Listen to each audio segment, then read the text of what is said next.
नमस्कार दोस्तों, YouTube के हमारे इस चैनल में आपका स्वागत है। हमारा पिछला जो टॉपिक था पंचायत, वो आप लोगों ने बहुत पसंद किया, इसके लिए आप लोगों का बहुत धन्यवाद। हमारा जो आज का टॉपिक है पेशा, यानी कि panchayat extension to the scheduled area act 1996। ये कहीं ना कहीं हमारे पिछले टॉपिक से ही रिलेटेड है। वैसे तो ये लोगों को थोड़ा कम समझ में आता है, लेकिन मुझे लगता है अगर आप मेरे साथ एक बार इसको एनालाइज कर लें तो ये टॉपिक आप चाहें भी तो भी भूल नहीं सकते।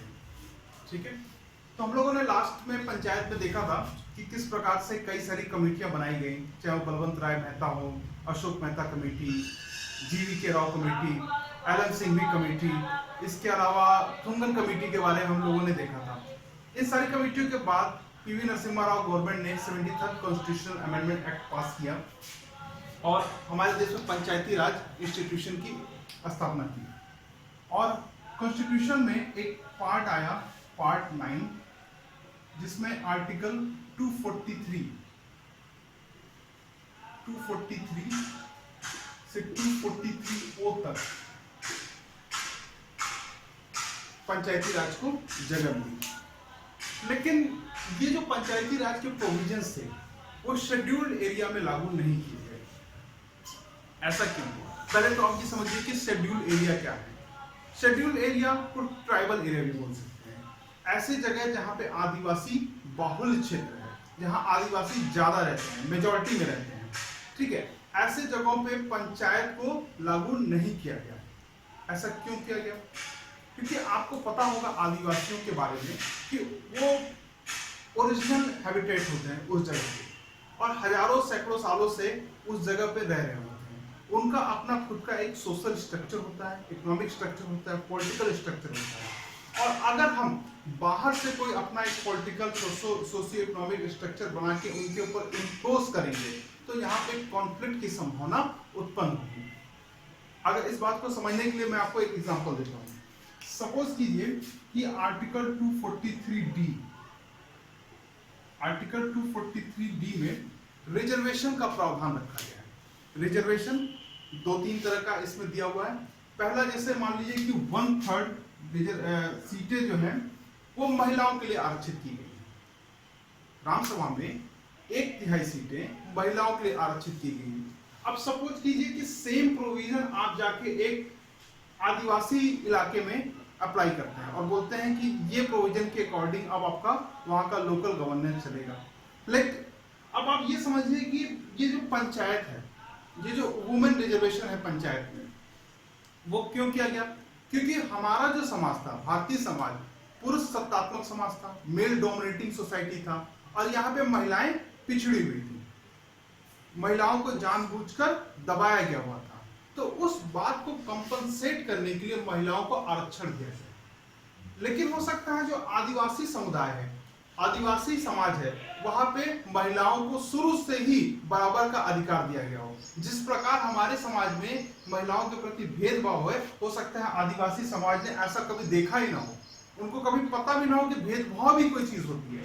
और वहां पे अगर आप 1/3 रिजर्वेशन का प्रावधान ला देंगे तो उनके समाज के साथ कॉम्पेटेबिलिटी नहीं बनेगी और उनको लगेगा कि कोई अलग से कानून बना के उनके ऊपर आरोपित किया गया है और वहां पे कॉन्फ्लिक्ट की संभावना उत्पन्न हो जाएगी। फिर जैसे मान लीजिए कि SC/ST एक्ट है। SC/ST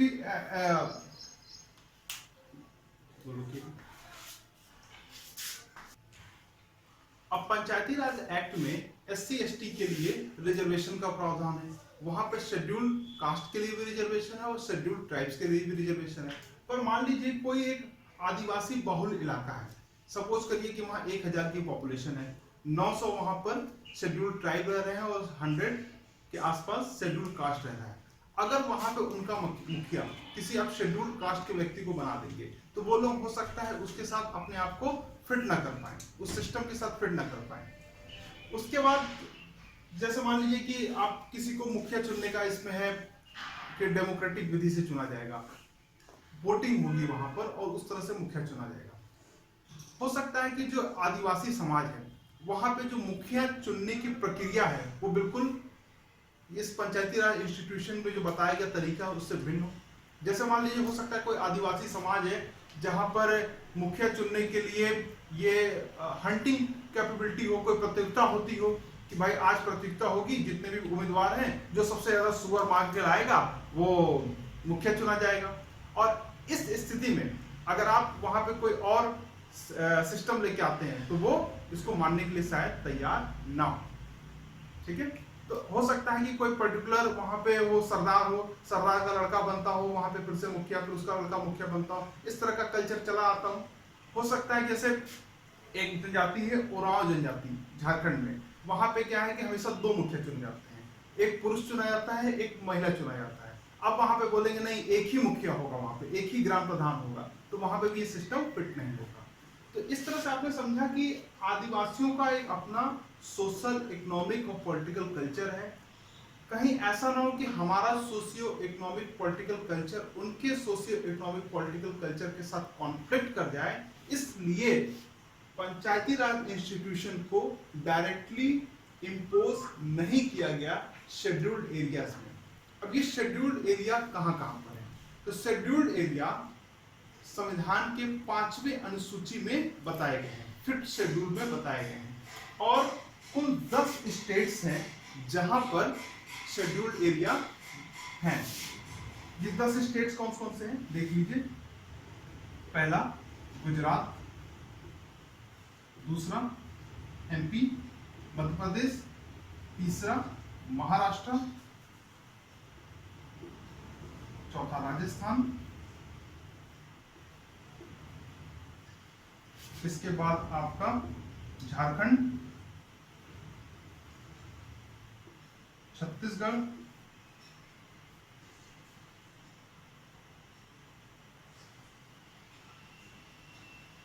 ठीक है।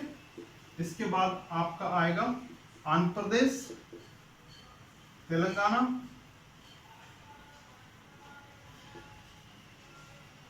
फिर आपका उड़ीसा और 10वां हिमाचल प्रदेश। इन 10 स्टेट्स में शेड्यूल्ड एरिया को बनाया गया है। कौन शेड्यूल्ड एरिया को बनाता है?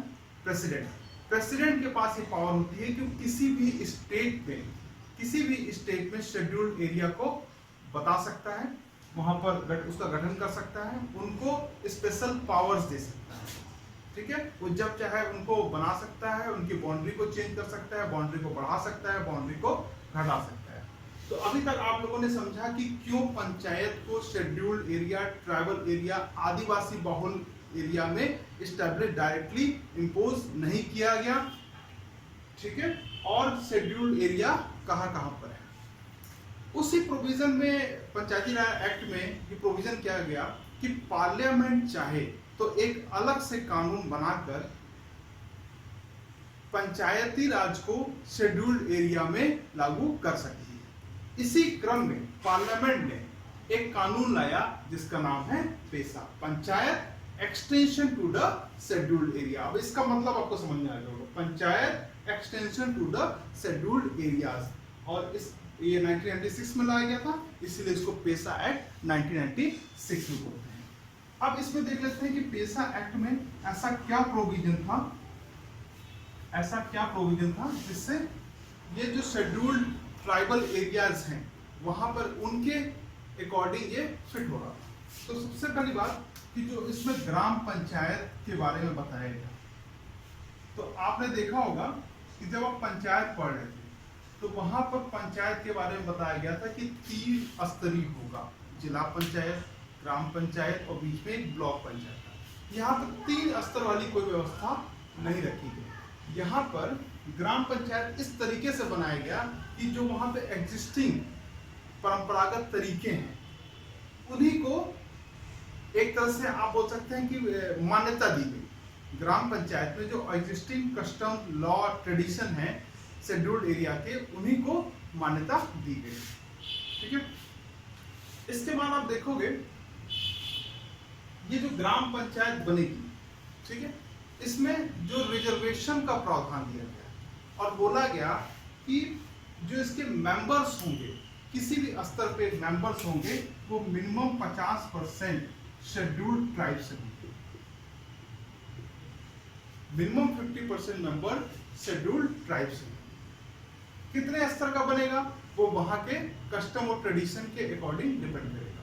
पर किसी भी स्तर पे जो चेयरपर्सन होगा, जो मुखिया होगा ग्राम पंचायत का, जिला पंचायत का, ब्लॉक पंचायत का, वो हमेशा ही शेड्यूल्ड ट्राइब से बिलोंग करेगा, हमेशा ही शेड्यूल्ड ट्राइब से बिलोंग करेगा। ठीक है।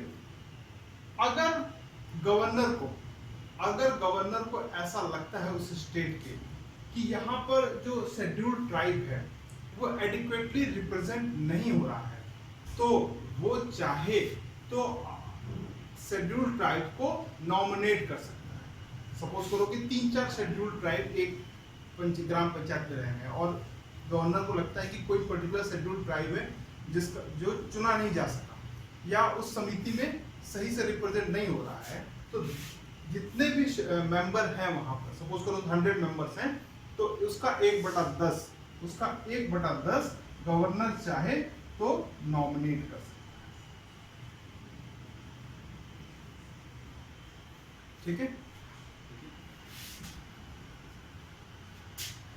तो इस तरीके से आपने देखा कि किस प्रकार से शेड्यूल्ड एरिया में ग्राम पंचायत का गठन हो रहा है, हर लेवल पे रिजर्वेशन मिल रहा है, शेड्यूल्ड ट्राइब को रिजर्वेशन मिल रहा है। इसके पीछे जो पूरा कॉन्सेप्ट है कि वो पूरा जो एरिया है, अगर वो शेड्यूल्ड एरिया है, ट्राइबल एरिया है, जनजाति एरिया है, तो उसका जो रूलिंग हो, उसका जो गवर्नेंस हो, वो उन्हीं के लोगों के द्वारा हो। ऐसा ना हो कि बाहर से कोई आके उनका कोई मुखिया बन जाए, उनका एक्सप्लॉयटेशन चालू हो जाए।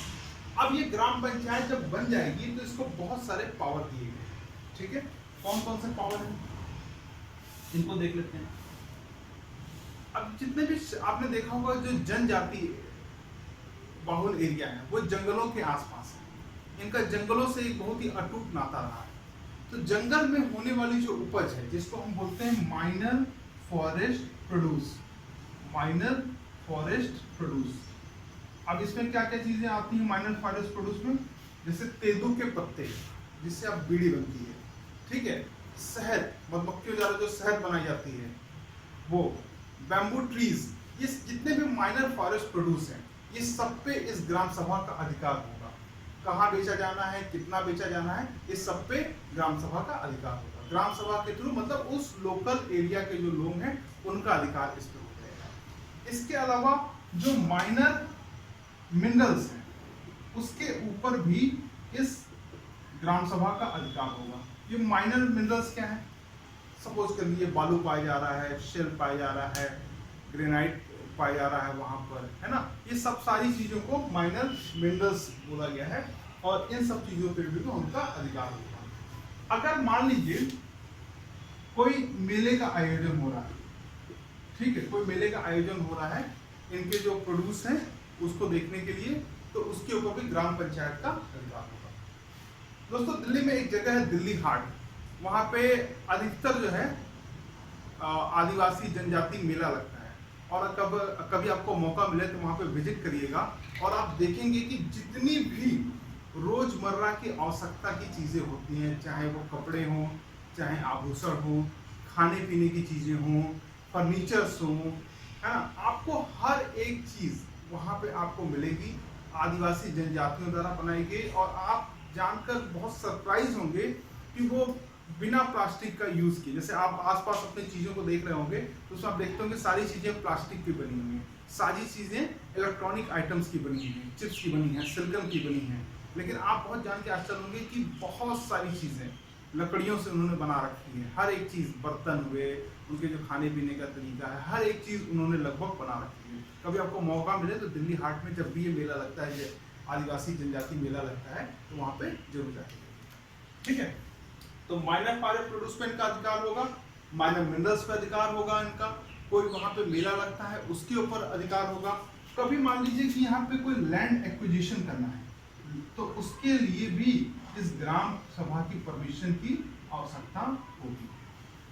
ठीक है, वहां पे ग्राम सभा की परमिशन की आवश्यकता होगी। इस प्रकार से वहां पर बहुत सारे, फिर जैसे मनी लेंडर्स का होता है, मनी लेंडर्स को रेगुलेट, जैसे आपने देखा होगा कि साहूकार आए, आदिवासियों को कुछ उधार दिया, ठीक है, उनको अल्कोहल की आदत दिलाई, वहां पर अल्कोहल बनाने के तरीके बनाए और उनको खूब सारा पैसा दिया और उनको कर्ज में डुबा दिया। एक तरह से उनको क्या बोल सकते हैं कि स्लेव बना दिया, अपना गुलाम बना दिया।